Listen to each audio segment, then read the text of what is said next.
നമ്മളിൽ പലർക്കും പല മനോഭാവമാണ് ഉള്ളത്. നമ്മുടെ മനോഭാവമാണ്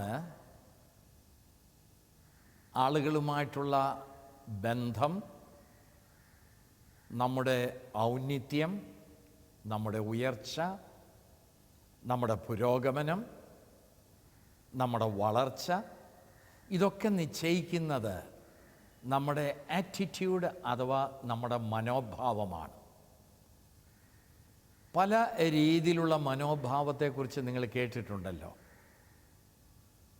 ചിലർക്ക് ആരെ കണ്ടാലും ഒരു പുച്ഛ മനോഭാവമാണ്. അവനാരാണെന്ന് നമുക്കറിയത്തില്ലേ, അവൻ എവിടുന്ന് വന്നാണെന്ന് അറിയത്തില്ലേ, അവൻ എന്തായിരുന്നു എന്നുള്ളത് നമുക്കറിയത്തില്ലേ. ഒരു പുച്ഛത്തോടുകൂടെ, ഒരു വിമർശനത്തോടു കൂടിയുള്ള ആറ്റിറ്റ്യൂഡായിരിക്കും ചില ആളുകൾക്കുള്ള. ഏതിനെയും എപ്പോഴും വിമർശിക്കും. അവർക്ക് ക്രിട്ടിസൈസ് ചെയ്യാതെ, വിമർശിക്കാതെ ഒന്നും ഉപയോഗിക്കാനോ ഇടപെടാനോ അവർക്ക് സാധിക്കുകയില്ല. എല്ലാത്തിനും ക്രിട്ടിക്കലാണ്. അവർ ക്രിട്ടിസൈസ് ചെയ്യും, വിമർശനം, അത് അവരുടെ ജോലിയാണ്. മറ്റു ചിലരുടെ മനോഭാവം ഏതിനെയും സംശയത്തോടെ വീക്ഷിക്കുന്ന മനോഭാവമുള്ളവരുണ്ട്. ഒരു സസ്പീഷ്യസ് നേച്ചറാണ് അവർക്കുള്ളത്. അവർ ആരോട് ഇടപെട്ടാലും ഒരു സംശയ മനോഭാവത്തോടെ അവരിടപെടത്തുള്ളൂ. അവർ ഏത് സാഹചര്യത്തിൽ ഇടപെട്ടാലും ഒരു സംശയ മനോഭാവത്തോടെ, ഒരു സസ്പീഷ്യസ് നേച്ചർ അവർക്കുണ്ട്. അപ്പോൾ സംശയത്തോടെ വീക്ഷിക്കുന്ന ഒരു സംശയ മനോഭാവം ചില ആളുകളിൽ നമുക്ക് കാണാനായിട്ട് സാധിക്കും. മറ്റു ചില ആളുകളുണ്ട്, അവർ പെസ്സിമിസ്റ്റ് ആൻഡ് ഒപ്റ്റിമിസ്റ്റ് എന്ന് പറയും. പെസ്സിമിസ്റ്റ് എന്ന് പറഞ്ഞാൽ എപ്പോഴും ഒന്നും ശരിയാകാൻ പോകുന്നില്ല, ഇങ്ങനെ മുന്നോട്ട് പോയാൽ ഒന്നും ശരിയാകത്തില്ല. അവരോട് നമ്മൾ എന്തോ കാര്യം ചോദിച്ചാലും അവർ പറയും, എന്നാ ഇങ്ങനെയൊക്കെ നടക്കുന്നു, ഇങ്ങനെയൊക്കെ അങ്ങ് പോകുന്നു. അവർക്കൊരിക്കലും ഒരു ശുഭാപ്തി വിശ്വാസം ഉണ്ടാകത്തില്ല. അവർ പെസ്സിമിസ്റ്റാണ്. എല്ലാറ്റിനെയും ശരിയാകാൻ പോകുന്നില്ല, ഒന്നും അങ്ങോട്ട് ശരിയാകത്തില്ല, ഇങ്ങനെയുള്ള മനോഭാവത്തോടു കൂടി ഇടപെടുന്ന പെസ്സിമിസ്റ്റായിട്ടുള്ള ചില ആളുകളെ നമുക്ക് കാണാൻ സാധിക്കും. ചില ആളുകൾ ഏത് കാര്യത്തിലും അവർക്കൊരു നെഗറ്റീവായിട്ടുള്ള റിപ്ലൈ ആണ് ആദ്യം വരുന്നത്. ഒരഭിപ്രായം നമ്മൾ ചോദിച്ചാൽ അവർ പറയും, അവൻ കൊള്ളാം, പക്ഷേ അവൻ ഉത്തരവാദിത്വമില്ലാത്തവനാ. ഭാര്യയെക്കുറിച്ച് ചോദിച്ചാൽ പറയും, കൊള്ളാം, പക്ഷെ പോരാ. അപ്പം എന്ത് ചോദിച്ചാലും അവരുടെ ഒരു കുറവ് എടുത്തു പറഞ്ഞിട്ട് ഒരു നെഗറ്റീവായിട്ടുള്ള കാര്യം ആദ്യം എടുത്തു പറഞ്ഞിട്ട് അവരെക്കുറിച്ചുള്ള പോസിറ്റീവ് പിന്നെ പറഞ്ഞെന്നിരിക്കും. അപ്പം എന്തിനേയും ഒരു നെഗറ്റീവായിട്ടുള്ള മനോഭാവത്തോടുകൂടി ഇടപെടുന്ന ചില ആളുകളുണ്ട്. അപ്പം ഞാനിവിടെ ഈ പറഞ്ഞുകൊണ്ടിരിക്കുന്നത് നമ്മുടെ വിവിധങ്ങളായിട്ടുള്ള മനോഭാവങ്ങളെക്കുറിച്ചാണ്. ചിലർ പെസ്സിമിസ്റ്റ് ഉണ്ട്, ഒന്നും ശരിയാകാൻ പോകുന്നില്ലെന്ന് ചിന്തിക്കുന്നവരുണ്ട്. എപ്പോഴും നെഗറ്റീവായുള്ള കാര്യങ്ങളിലേക്ക് നോക്കുന്ന മനോഭാവമുള്ളവരുണ്ട്. ചില ആളുകളാണെങ്കിൽ പുച്ഛത്തോടു കൂടി നോക്കുന്ന മനോഭാവമുള്ളവരുണ്ട്. ചിലർ വിമർശനാത്മകമായിട്ട് കാര്യങ്ങളെ കാണുന്ന മനോഭാവമുണ്ട്. മറ്റു ചിലർക്ക് സംശയദൃഷ്ട്യാ കാണുന്ന മനോഭാവമുണ്ട്. അപ്പോൾ വിവിധങ്ങളായിട്ടുള്ള മനോഭാവമാണ് നമ്മൾ ഉണ്ടാക്കിയെടുത്തിരിക്കുന്നത്. എങ്ങനെയാ ഈ മനോഭാവങ്ങളൊക്കെ നമുക്ക് ഉണ്ടാകുന്നത്? നമ്മുടെ മനോഭാവം എന്ന് പറയുന്നത് പ്രധാനമായിട്ടും നമ്മുടെ ചൈൽഡ്ഹുഡുമായിട്ട് ബന്ധപ്പെട്ടതാണ്, നമ്മുടെ ശൈശവവുമായിട്ട് ബന്ധപ്പെട്ടതാണ്. ചെറുപ്പത്തിൽ നമ്മൾ വളർന്നു വരുന്ന നമ്മുടെ കുടുംബത്തിൽ നമ്മൾ കേൾക്കുന്നതായിട്ടുള്ള കാര്യങ്ങൾ പലതും നമ്മുടെ മനോഭാവത്തെ ബാധിക്കുന്നതാണ്, അല്ലെ മനോഭാവം ഉണ്ടാക്കുന്നതാണ്. ചില ആളുകളെക്കുറിച്ച് പറയുന്നത് കേൾക്കാമല്ലോ, ഓ അവർ വൃത്തിയില്ലാത്തവരാ, അവർ വർഷത്തിൽ 2 പ്രാവശ്യമേ കുളിക്കത്തുള്ളൂ. മറ്റു ചിലരെ കുറിച്ച് പറയും, അവരൊക്കെ അപകർഷതാബോധമുള്ളവരാ, അവരൊന്നും ഒരിക്കലും ശരിയാകുന്നവരല്ല. ഇതൊക്കെ നമ്മൾ വീടുകളിൽ നിന്ന് കേൾക്കുന്നതാ. വീട്ടിലെ മാതാപിതാക്കൾ മറ്റുള്ളവരെ കുറിച്ച് ചിലപ്പോൾ പുച്ഛത്തോടെ സംസാരിക്കും. മാതാപിതാക്കൾ ചിലപ്പോൾ വളരെ ക്രിട്ടിക്കലായി തീരും. അവർ ചിലപ്പോൾ സംശയദൃഷ്ടിയുള്ളവരാകും. അപ്പം ഈ മാതാപിതാക്കളിലൂടെയാണ് ആദ്യമേ നമ്മുടെ മനോഭാവം രൂപപ്പെടുന്നത്. നമ്മൾ എന്തൊക്കെ ചെറുപ്പത്തിൽ കേട്ടിട്ടുണ്ടോ, കണ്ടിട്ടുണ്ടോ, അതൊക്കെ നമ്മുടെ ആറ്റിറ്റ്യൂഡിനെ ബാധിക്കുന്ന വലിയ ഒരു സംഗതിയാണ്. അപ്പോൾ ഭവനമാണ് നമ്മുടെ ആറ്റിറ്റ്യൂഡ് ഉണ്ടാക്കുന്ന പ്രധാനപ്പെട്ട ഒരു കേന്ദ്രം. അതുപോലെ തന്നെ നമ്മുടെ വളർച്ചയുടെ ഘട്ടത്തിൽ നമ്മുടെ ജീവിതത്തിൽ ഉണ്ടാകുന്ന വിവിധ അനുഭവങ്ങൾ, ആ അനുഭവങ്ങളുടെ വെളിച്ചത്തിൽ പലപ്പോഴും നമ്മൾ തെറ്റായ വ്യാഖ്യാനങ്ങൾ നടത്തും.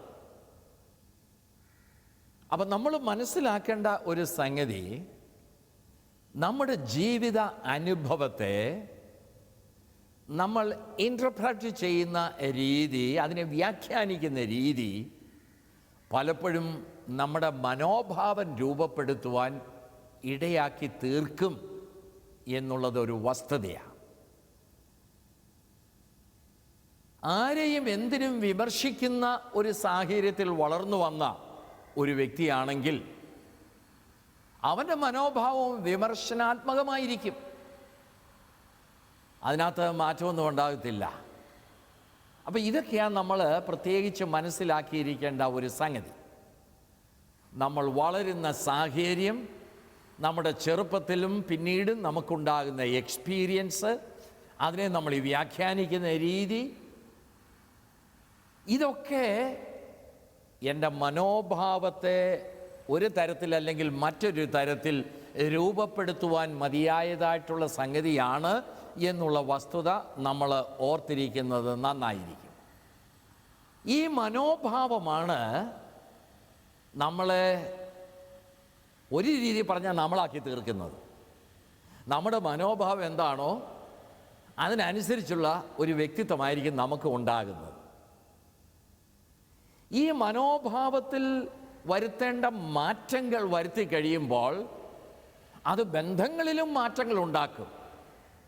നിങ്ങൾക്ക് വളരെ പരിചിതമുള്ള ഒരു ചൈനീസ് കഥയാണല്ലോ, ഒരു പെൺകുട്ടിയും അവിടെ അമ്മായിയമ്മയും തമ്മിലുള്ള ബന്ധത്തെക്കുറിച്ചുള്ള കഥ. നിങ്ങളെല്ലാവരും കേട്ടിട്ടുള്ളതായിരിക്കും, അതുകൊണ്ട് ഞാൻ ഒന്നുകൂടെ ഒന്ന് ഓർമ്മിപ്പിക്കുന്നു എന്ന് മാത്രമേ ഉള്ളൂ. പെൺകുട്ടി വിവാഹം കഴിഞ്ഞ് അവിടെ ഭർത്താവിൻ്റെ വീട്ടിലേക്ക് വന്നു. വളരെ സന്തോഷത്തോടുകൂടെ ജീവിതം ആരംഭിച്ചു. കുറച്ച് കഴിഞ്ഞപ്പോഴാണ് ഒരു കാര്യം മനസ്സിലായത്, ഇവിടെ അമ്മായി അമ്മ വളരെ പോരെടുക്കുന്ന ഒരു അമ്മായിയമ്മയാണ്. അമ്മായിയമ്മയ്ക്ക് ഇവളെ ഇഷ്ടമല്ല. അതുകൊണ്ട് ഇവളെ ഏതൊക്കെ രീതിയിൽ പീഡിപ്പിക്കാമോ അതേ രീതിയിലെല്ലാം ഇവിടെ അമ്മായിയമ്മ ഇവളെ പീഡിപ്പിക്കുവാൻ തുടങ്ങി. ചൈനയിലും ഈ അമ്മായിയമ്മ പോരൊക്കെ ഉണ്ട് കേട്ടോ, നമ്മുടെ നാട്ടിൽ മാത്രമല്ല. അപ്പോൾ ഈ അമ്മായിയമ്മയുടെ പോര് സഹിക്കാൻ വയ്യാതെ വന്നപ്പോൾ ഭർത്താവിനോട് പറഞ്ഞു. ഇങ്ങനെയുള്ള സാഹചര്യങ്ങളിൽ ഭർത്താക്കന്മാരുടെ ഒരു സപ്പോർട്ട് ഭാര്യമാർ പ്രതീക്ഷിക്കുന്നു. എന്നാൽ ഭർത്താവ് പറഞ്ഞത്, അമ്മ അങ്ങനെയാ, നീ അതങ്ങ് മനസ്സിലാക്കി ജീവിച്ചാൽ മതി. അപ്പോൾ അവൾക്കൊരു സപ്പോർട്ട് കൊടുക്കേണ്ടതിന് പകരം ഭർത്താവും കൈയൊഴിഞ്ഞു. അപ്പോൾ ഇവള് ഈ അമ്മായിയമ്മയോട് തിരിച്ച് പ്രതികരിക്കാനായിട്ട് തുടങ്ങി. അങ്ങനെ പ്രതികരിച്ച് അവിടെ ഭയങ്കര വഴക്കിൻ്റെ ഒരു വലിയ അനുഭവത്തിലേക്ക് വന്നു.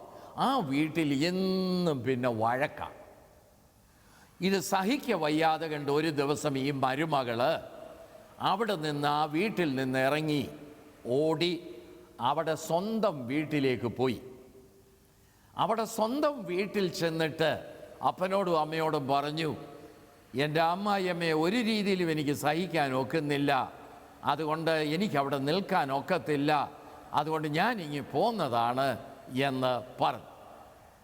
അപ്പോൾ ഇതിനെന്നാ ഇനിയും പരിഹാരം? അങ്ങനെ ഇരുന്നപ്പോഴാണ് അവൾ മനസ്സിലാക്കി, അവിടെ ഗ്രാമത്തിൽ ഒരു നല്ല വൈദ്യനുണ്ട്, പ്രായമുള്ള നല്ലൊരു വൈദ്യനാണ്. ഇദ്ദേഹത്തിൻ്റെ മരുന്നൊക്കെ വളരെ ഫലിക്കുന്ന മരുന്നാണ്.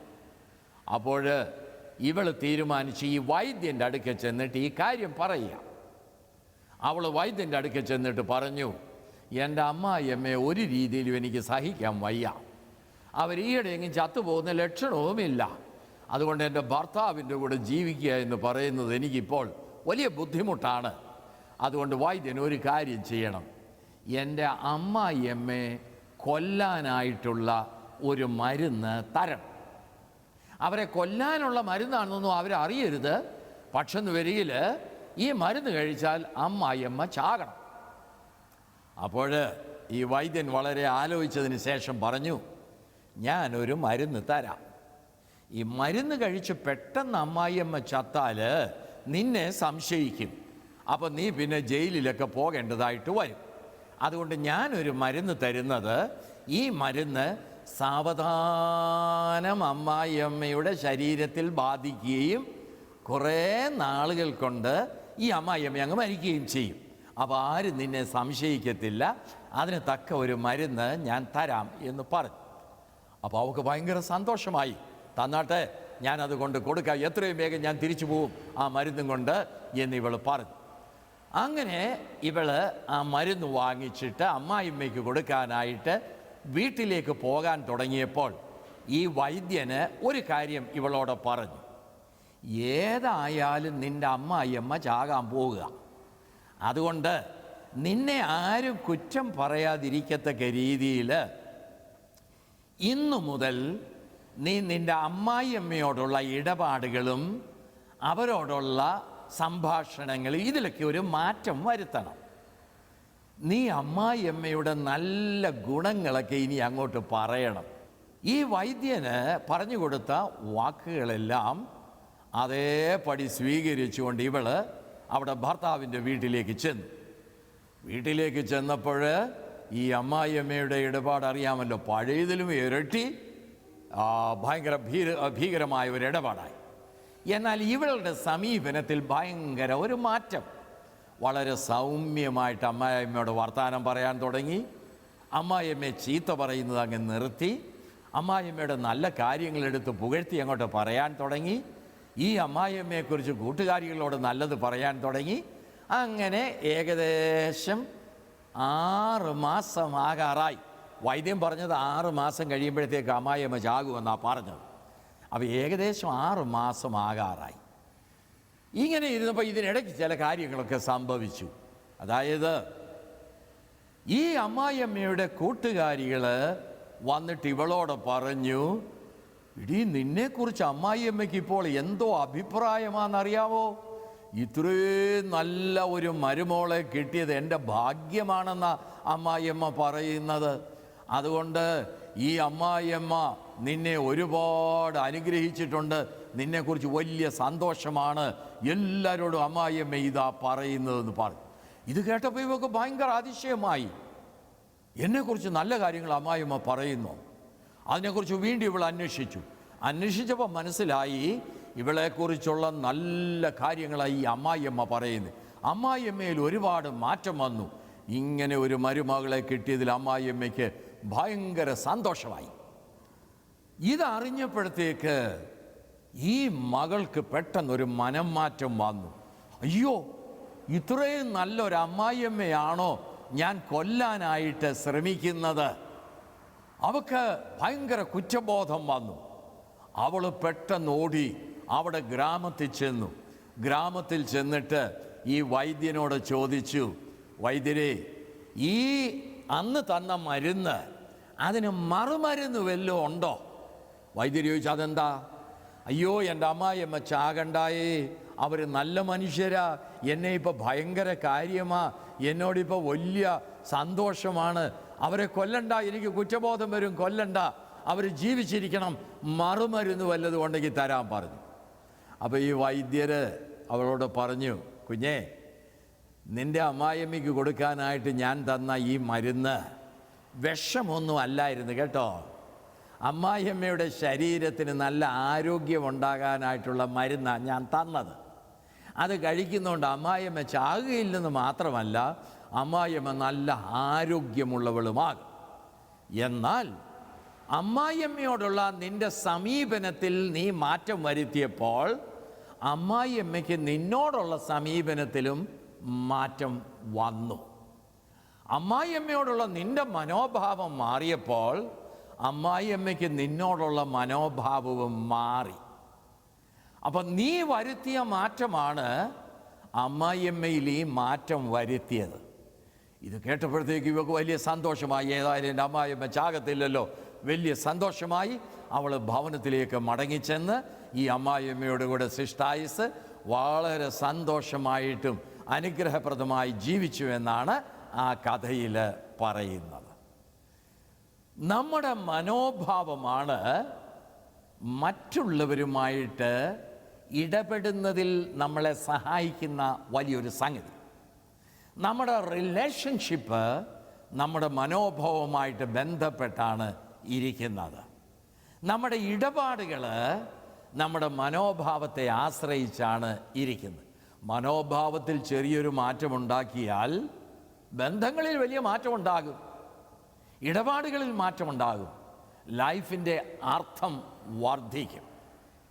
ഞാൻ എന്നെ എങ്ങനെ കാണുന്നോ അതിൽ നിന്നാണ് എൻ്റെ മനോഭാവം ഉണ്ടാകുന്നത്. ഞാൻ എന്നെ കാണുന്ന രീതിക്കനുസരിച്ചാണ് ഞാൻ മറ്റുള്ളവരെ കാണുന്നത്. ഞാൻ മറ്റുള്ളവരെ കാണുന്ന രീതിക്കനുസരിച്ചാണ് ഞാൻ എന്നെയും കാണുന്നത്. അപ്പോൾ ഇത് രണ്ടും അങ്ങോട്ടും ഇങ്ങോട്ടും പൂരകമായിട്ട് വരുന്ന സംഗതിയാണ്. ഞാൻ എന്നെ എങ്ങനെ കാണും, ഞാൻ എന്നെ കാണുന്ന രീതി, അത് പോസിറ്റീവായിട്ടുള്ള രീതിയാണോ അതോ നെഗറ്റീവായിട്ടുള്ള രീതിയാണോ? ഞാൻ എന്ത് ചെയ്താലും ശരിയാകത്തില്ല, ഞാൻ ഏത് ബിസിനസ് തുടങ്ങിയാലും പരാജയപ്പെട്ടു പോകും, ഞാൻ ആരോട് ഇടപെട്ടാലും അവസാനം വഴക്കിലേ തീരത്തുള്ളൂ, ഞാൻ എവിടെ ചെന്ന് ഇടപെട്ടാലും എനിക്കൊടുവിൽ അവിടുന്ന് ദുഃഖമേ ഉണ്ടാകത്തുള്ളൂ. ഇങ്ങനെയൊക്കെ ഉള്ള ചിന്തകൾ വച്ച് പുലർത്തുന്ന ചില ആളുകളുണ്ട്. അവരെവിടെ ചെന്നാലും കുഴപ്പമായിരിക്കും, എവിടെ ചെന്നാലും അവർക്ക് ദുഃഖമേ ഉണ്ടാകത്തുള്ളൂ. കാരണം അവരെ കാണുന്നത് എങ്ങനെയാ? ഞാൻ പോരാ, ഞാൻ എന്ത് ചെയ്താലും കുഴപ്പത്തിൽ ചാടും, ഒരു ബിസിനസ് നടത്തുവാൻ ഞാൻ കോമ്പിറ്റൻ്റ് അല്ല, ആരോട് ഇടപെടുവാൻ ഞാൻ കഴിവുള്ളവനല്ല. ഇങ്ങനെയൊക്കെയുള്ള ചിന്താഗതിയെ നമ്മൾ വെച്ച് പുലർത്തുന്നു. അപ്പം ഞാൻ എന്നെ എങ്ങനെ കാണുന്നോ ആ കാണുന്നതിൽ നിന്നാണ് ഞാൻ മറ്റുള്ളവരെ കാണുന്ന എൻ്റെ മനോഭാവങ്ങൾ ഒരു പരിധി വരെ ഉണ്ടാകുന്നത്. എന്ന് പറഞ്ഞാൽ ഞാൻ എന്നെക്കുറിച്ച് എന്ത് ചിന്തിക്കുന്നോ ആ ചിന്തയാണ് എനിക്ക് എന്നിലെ ഫീലിംഗ് ഉണ്ടാക്കുന്നത്. എൻ്റെ വികാരങ്ങളും എൻ്റെ ഇമോഷൻസും ഒക്കെ ഉണ്ടാക്കുന്നത് എൻ്റെ ചിന്തയുടെ അടിസ്ഥാനത്തിലാണ്. ഞാൻ എന്നെക്കുറിച്ച് എന്നോട് എന്തു പറയുന്നോ ആ പറച്ചിലിനനുസരിച്ചുള്ള ഫീലിംഗാണ് നമുക്കുണ്ടാകുന്നത്. ഓ, ഞാൻ പോരാ, ഞാൻ എന്ത് ചെയ്താലും കുഴപ്പമാ, എന്നെ ഒന്നിനും കൊള്ളത്തില്ല, ഇങ്ങനെയൊക്കെ നമ്മൾ പറയുമ്പോൾ നമുക്കുണ്ടാകുന്ന ഫീലിംഗ് എന്തുവാ? Sad feeling. നമുക്ക് ദുഃഖമാണ് ഉണ്ടാകുന്നത്, നമുക്ക് വേദനയാണ് ഉണ്ടാകുന്നത്. ഈ ദുഃഖമോ വേദനയോ ഉണ്ടായത് എങ്ങനെയാ? ഞാൻ എന്നെക്കുറിച്ച് ചിന്തിച്ച ചിന്തയിൽ നിന്നാ. What do you talk about yourself? നീ നിന്നെക്കുറിച്ച് എന്ത് പറയുന്നോ ആ പറച്ചിലാണ് വളരെ പ്രധാനപ്പെട്ടത്. അപ്പം ഞാൻ സാധാരണ പറയാറുണ്ട്, you are not what you are, you are what you think you are. നീ എന്താണോ അതല്ല നീ, നീ എന്താണെന്ന് ചിന്തിക്കുന്നോ അതാ നീ. നിങ്ങൾ ചിന്തിക്കുന്നതിനനുസരിച്ചുള്ള ഫീലിംഗാണ് നിങ്ങൾക്കുണ്ടാകുന്നത്. നിങ്ങളുടെ ഫീലിങ്ങിനനുസരിച്ചുള്ള അനുഭവമാണ് നിങ്ങൾക്കുണ്ടാകുന്നത്. ഫീലിങ്ങിന് അനുസരിച്ചുള്ള എക്സ്പീരിയൻസാണ് നിങ്ങൾക്കുണ്ടാകുന്നത്. അപ്പം നിങ്ങളുടെ അനുഭവം നിങ്ങളുടെ ഫീലിങ്ങിൻ്റെ അടിസ്ഥാനത്തിലാണ്. നിങ്ങളുടെ ഫീലിങ് നിങ്ങളെക്കുറിച്ച് ചിന്തിക്കുന്നതിൻ്റെ അടിസ്ഥാനത്തിലാണ്. അപ്പോൾ അനുഭവത്തിൽ മാറ്റമുണ്ടാകണമെങ്കിൽ ഫീലിങ്ങിൽ മാറ്റമുണ്ടാകണം. ഫീലിങ്ങിൽ മാറ്റമുണ്ടാകണമെങ്കിൽ നിങ്ങളുടെ ചിന്തയിൽ മാറ്റമുണ്ടാകണം. അപ്പോൾ എല്ലാത്തിൻ്റെ അടിസ്ഥാനം നിങ്ങൾ നിങ്ങളെക്കുറിച്ച് എന്ത് ധരിച്ചിരിക്കുന്നു എന്നുള്ളതാണ്. നിങ്ങൾ നിങ്ങളെക്കുറിച്ച് എന്ത് ചിന്തിക്കുന്നു എന്നുള്ളതാണ്. ആ ചിന്തയിലൊരു മാറ്റമുണ്ടാക്കിയാൽ നിങ്ങളുടെ മനോഭാവങ്ങളിലും മാറ്റമുണ്ടാക്കാനായിട്ട് സാധിക്കും. ഞാൻ എന്നെക്കുറിച്ച് എന്താ ചിന്തിക്കുന്നത്? ആ ചിന്ത എപ്പോഴും ഒരു പോസിറ്റീവ് ചിന്തയായിരിക്കണം. നിങ്ങൾ നിങ്ങളെക്കുറിച്ച് ഒരിക്കലും ഒരു നെഗറ്റീവായിട്ടുള്ള ചിന്ത വളർത്തുവാനായിട്ട് ഇട ആകരുത്.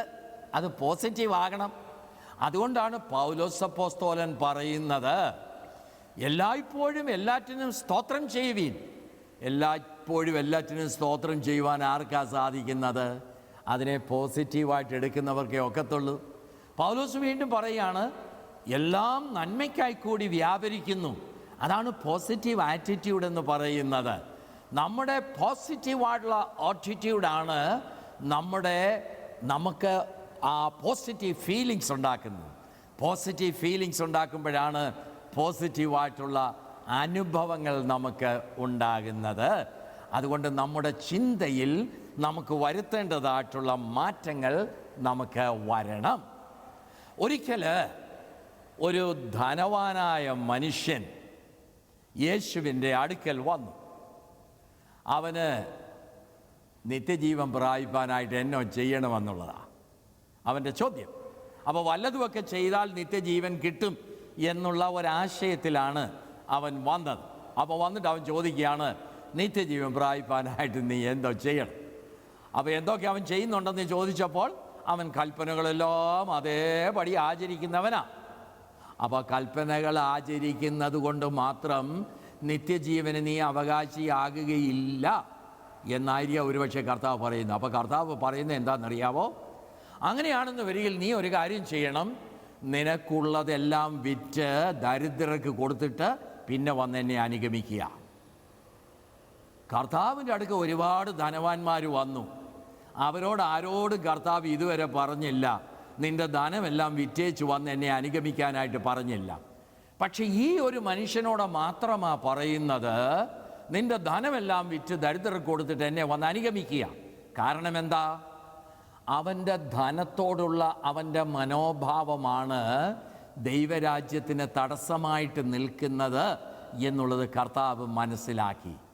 നിന്റെ മനോഭാവത്തിലൊരു മാറ്റം വരണം. നിന്റെ ധനത്തോടുള്ള നിന്റെ സമീപനത്തിലൊരു മാറ്റം വരണം. ധനത്തെക്കുറിച്ചുള്ള മനോഭാവത്തിലൊരു മാറ്റം വരണം. അപ്പോൾ മാത്രമേ മറ്റു മാറ്റങ്ങളും നിന്നിലുണ്ടാകത്തുള്ളൂ. മറ്റൊരു സമയത്ത് പാപിയായ ഒരു സ്ത്രീയെയും കൊണ്ട് ചില ആളുകൾ യേശുവിൻ്റെ അടുക്കൽ വന്നു. ഇവൾ പാപം ചെയ്തു, ന്യായപ്രമാണം അനുസരിച്ച് ഇവളെ കല്ലെറിഞ്ഞ് കൊല്ലണം. അത് ശരിയാണെന്നോ തെറ്റാണെന്നോ ഒന്നും യേശു പറഞ്ഞില്ല. അതിന് പകരം യേശു പറയുന്നത് എന്താണെന്നറിയാവോ? നിങ്ങളിൽ പാപമില്ലാത്തവൾ ഇവളെ ആദ്യം എറിയട്ടെ.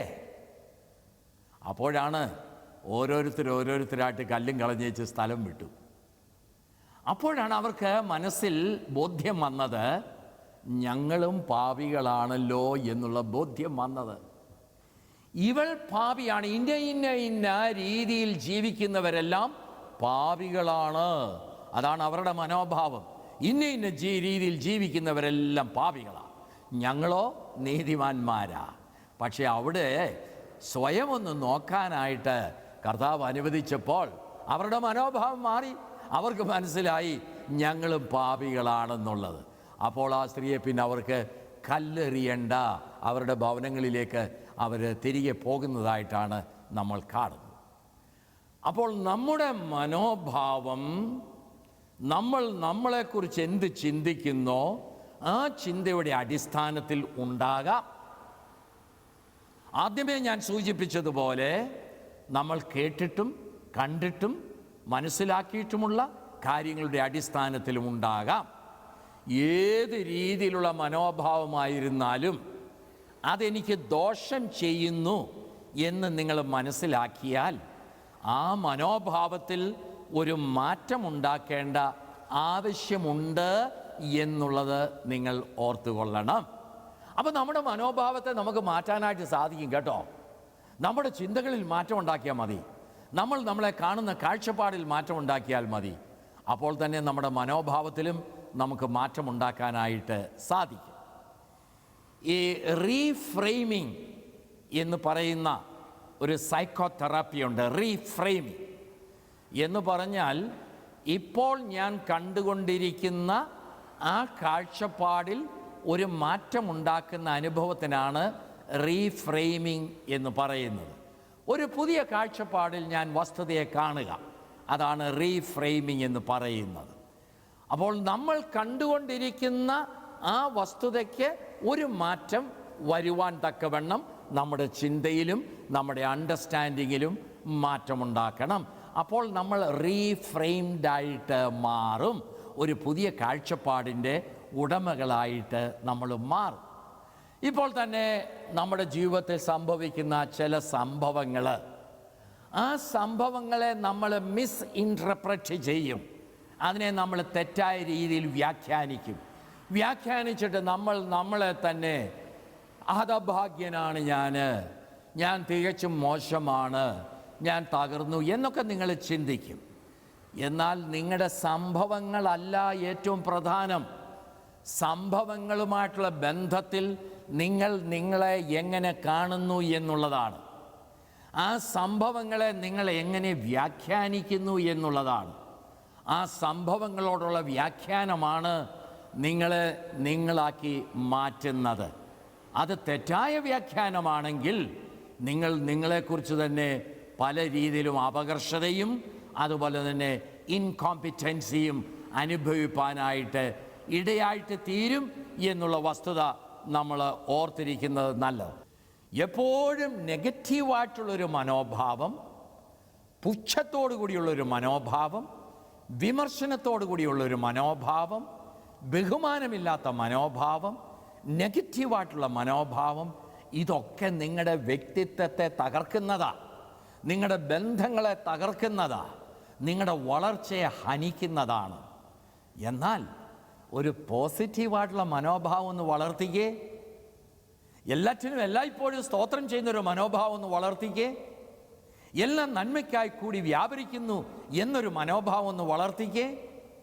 മനോഭാവത്തിൽ മാറ്റം ഉണ്ടാകുമ്പോൾ നിങ്ങളിൽ മാറ്റമുണ്ടാകും, ജീവിതം അർത്ഥമുള്ളതായി മാറും, ബന്ധങ്ങൾ ഊഷ്മതയുള്ളതായി മാറും, നിങ്ങൾ പുരോഗമനത്തിലേക്ക് പോയിക്കൊണ്ടിരിക്കും. മനോഭാവമാണ് നിങ്ങളുടെ ഔന്നത്യത്തെ നിശ്ചയിക്കുന്നത്. അതുകൊണ്ട് എന്തെങ്കിലും നിങ്ങളുടെ മനോഭാവത്തിൽ മാറ്റം വരുത്തണമെന്ന് തോന്നുകയാണെങ്കിൽ അത് വരുത്തുവാൻ ഒട്ടും താമസിക്കേണ്ട. ഒരു പോസിറ്റീവായിട്ടുള്ള ഒരു മനോഭാവം വളർത്തുക. B positive.